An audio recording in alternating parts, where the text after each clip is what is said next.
औज़ुबिल्लाहिमिनश्शैतानिर्रजीम बिस्मिल्लाहिर्रहमानिर्रहीम। अस्सलाम वालेकुम नाज़रीन। आजकल इंडिया चाइना कन्फ्लिक्ट बड़े अरूज पे जा रहा है। खबरें आ रही हैं कि इंडिया ने चाइना की मिन्नतें करना शुरू कर दी हैं और चाइना ने इंडिया की गर्दन पे पाँव रख लिया है। इंडिया तरले डाल रहा है कि फ्लैग मीटिंग करते हैं, ये करते हैं, वो करते हैं, तुम वापस जाओ।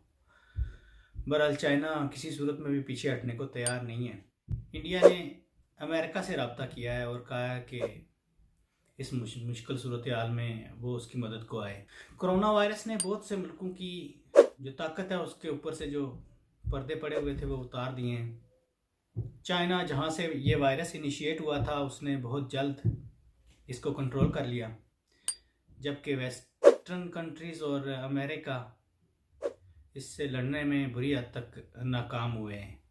और अब सुनने में यह आ रहा है कि अमेरिका यूरोप के साथ मिलकर चाइना के ऊपर मुआवजे के लिए कोई मुकदमा करने जा रहा है या कोई इस तरह की कोशिश करने जा रहा है।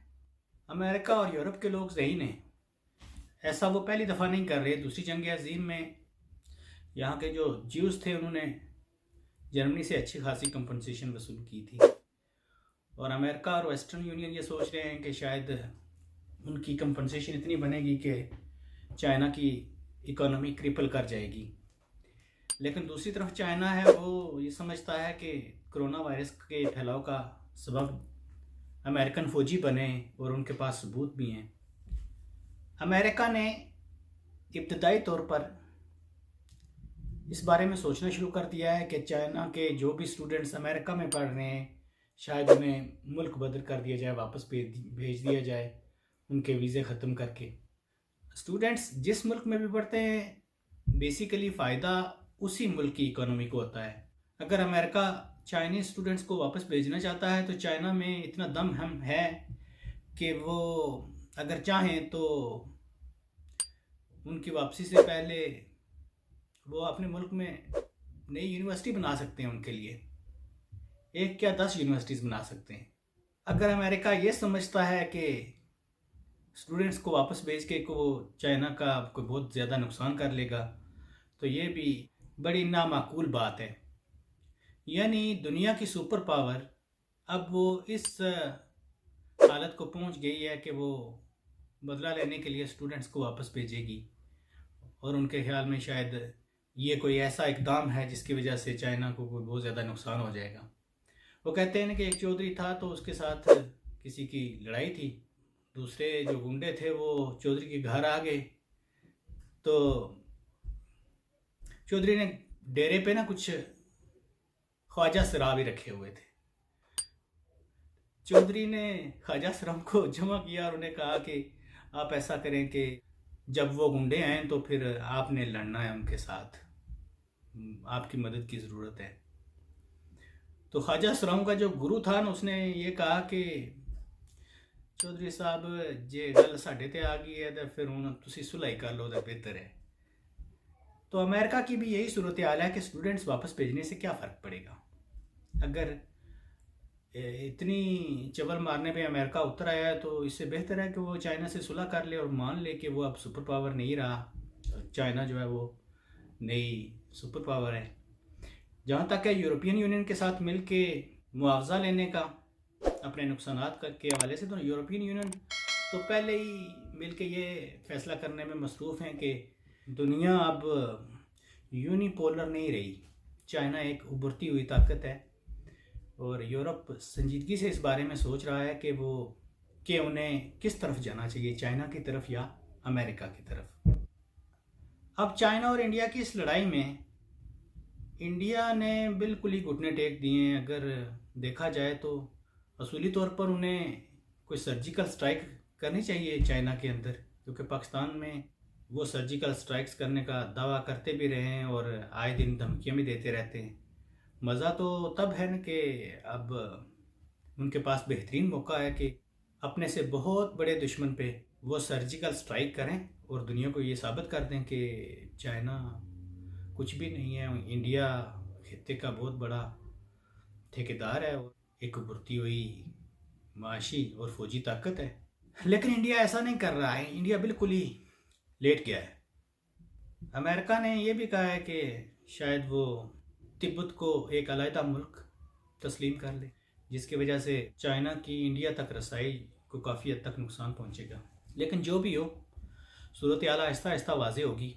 जहाँ तक इंडिया की गर्दन पे पाँव आने की बात है, और हम खुश हो रहे हैं और इस ताक में बैठे हैं कि शायद कोई बहुत बड़ा मुआवजा हो जाएगा, हमें मौका मिलेगा, शायद कश्मीर की तरफ से कुछ पाकिस्तान पेशकदमी करे और अपने कश्मीरी भाइयों की मदद करे। ऐसा होना मुझे तो मुश्किल ही नज़र आता है, लेकिन हो भी सकता है क्योंकि सियासी हुकूमत अब मुख्तलिफ है। 1999 में भी जब कारगिल पे पाकिस्तानी फ़ौज ने चढ़ाई की थी तो इंडिया की गर्दन पे पाँव आ गया था, लेकिन उस वक्त की सियासी हुकूमत ने जो किरदार अदा किया वो कौम को पता है कि क्या किया था जनाब मियां मोहम्मद नवाज शरीफ साहब ने। वो अमेरिका चले गए थे और बिल क्लिंटन के सामने बैठ के जो कुछ हुआ था वो तारीख का हिस्सा है। अगर कुछ करना था कश्मीर के बारे में तो वो शायद बेहतरीन मौका था अपने ज़ोरे बाजू के ऊपर कुछ करने के लिए, लेकिन हमने नहीं किया। हम लोग ऐसे ही ना मौके की तलाश में रहते हैं कि कोई मौका मिल जाएगा, ये हो जाएगा, कोई मुआवजा हो जाएगा। कोरोना आया तो हुकूमत से बहुत ज़्यादा तवक्कुआत वाबस्ता कर ली गई, और कोरोना की सिचुएशन ऐसी नहीं थी कि लॉकडाउन को खोला जाता, लेकिन हुकूमत मौलानाज के हाथों ब्लैकमेल होके लॉकडाउन खोलने पे मजबूर हुई। और अब हुकूमत दोबारा सोच रही है कि शायद कोई स्ट्रिक्ट किस्म की सैंक्शंस, कोई पाबंदियाँ दोबारा लगाई जाएं, क्योंकि कोरोना के फैलने का बहुत ज़्यादा ख़तरा है। कुछ हमारे लोगों के जहनों में बड़ी गलतफहमियाँ हैं कि हम पाकिस्तानी कौम पता नहीं क्या कर लेगी। बहुत कुछ किया भी है, लेकिन ओवर कॉन्फिडेंस नहीं होना चाहिए।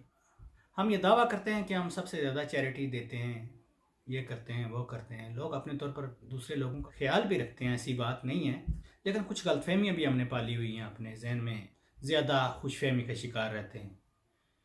अगर चैरिटी पे जाएं तो हमारे यहाँ यूके में था एक बूढ़ा, 100 साल उसकी उम्र थी, तो हार्डली वो चल सकता था। उसने अपनी 100वीं सालगिरह पे उसने ये सोचा कि जिस ओल्ड होम में वो रहता था उसके बाहर थोड़ी सी जगह थी, तो उसने कहा कि मैं अपनी सालगिरह वाले दिन, क्योंकि मैं 100 साल का हो जाऊंगा, तो मैं इस जगह से उस जगह लेकर कोई 20, 25, 30 या 50 मीटर का फासला था, तो 100 साल की उम्र में ज़ाहिर आदमी कमज़ोर होता है, तो उसने ये सोचा कि मैं यहाँ से लेकर वहाँ तक ना 100 चक्कर लगाऊंगा। उसने इस इवेंट को थोड़ा ऑर्गेनाइज़ किया। उस बूढ़े ने ऑनलाइन इस इवेंट की थोड़ी तशहीर की और ये बता, मेरा टारगेट है कि मैं 1000 पाउंड NHS जो यहाँ की नेशनल हेल्थ सर्विसेज है उसके लिए 1000 पाउंड में इकट्ठा करूँगा। तो आपको यकीन नहीं आएगा कि यहाँ के लोगों ने उसे इतना रिस्पांस दिया कि जब तक वो 100 चक्कर लगाता उसके अकाउंट में लाखों पाउंड आ चुके थे। और जब कैंपेन उसने ख़त्म की तो उस वक्त उसके अकाउंट में 32 लाख पाउंड थे, जो कि लोगों ने उसे डोनेट किए थे कि उसने एक अच्छे काज के लिए कुछ एफर्ट की है।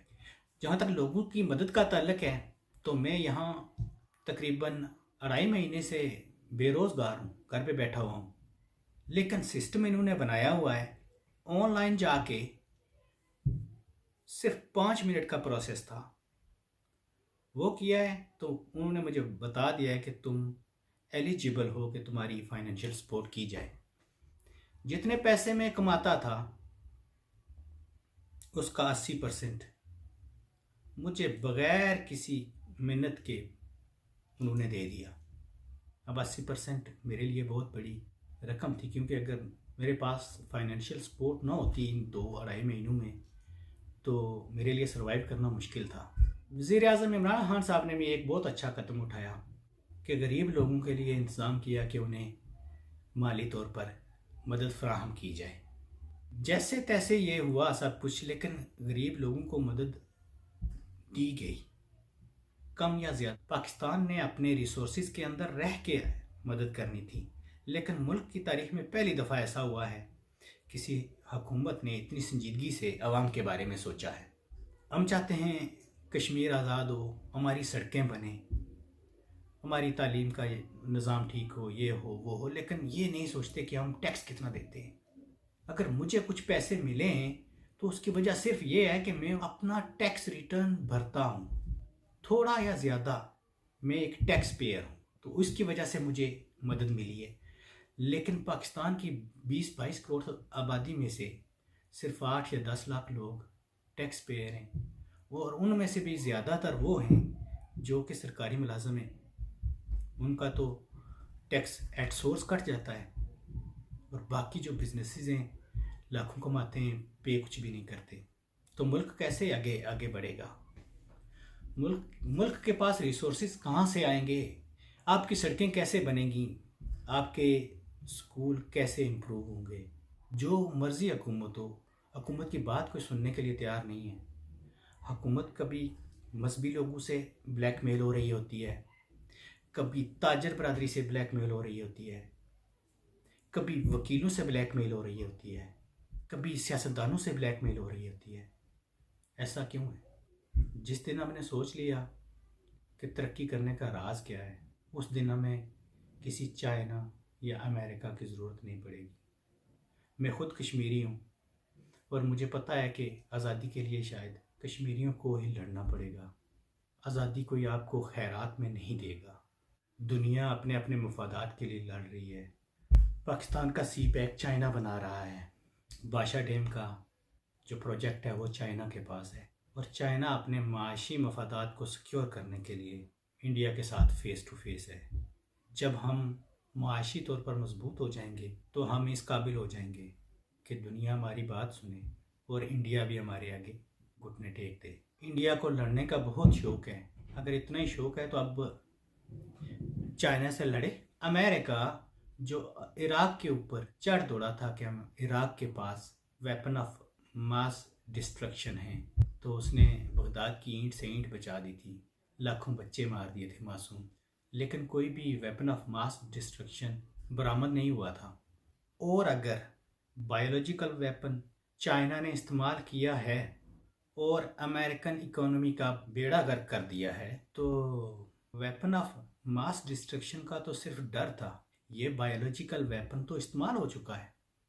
अमेरिका को अब दुनिया की ताकत मानते हुए अक़वाम 2 दफ़ा सोचती हैं कि वाकई अमेरिका ताकत है या नहीं है। और अगर अमेरिका ताकत है तो अमेरिका करे चाइना के ऊपर हमला, क्योंकि इराक़ से तो सिर्फ डर था कि उसके पास हैं, और ये वेपन तो अब अमेरिका के ख़िलाफ़ इस्तेमाल हो चुका है। तो अमेरिका को अगर कोई थोड़ी सी भी शर्म आया है तो फिर चाइना को कन्फ्रंट करे, लेकिन नहीं करेगा, क्योंकि ताकत की अपनी ज़ुबान होती है। गरीब मुल्कों के ऊपर चढ़ दौड़ना बड़ी आसान बात होती है, लेकिन अपने बराबर के दुश्मन के साथ लड़ना बड़े दिल गुर्दे का काम है। अल्लाह करे ये जो जाइंट्स हैं इनकी लड़ाई गरीब मुल्कों के लिए कोई अच्छी नवीद लेके आए, लेकिन ऐसा लगता नहीं है, क्योंकि जंगें खुशी की नवीद नहीं लाती बल्कि तबाही लेके आती हैं। अल्लाह ताला हम सब पर रहम करे। इंशाल्लाह जल्दी मुलाकात होगी। अल्लाह हाफ़िज़।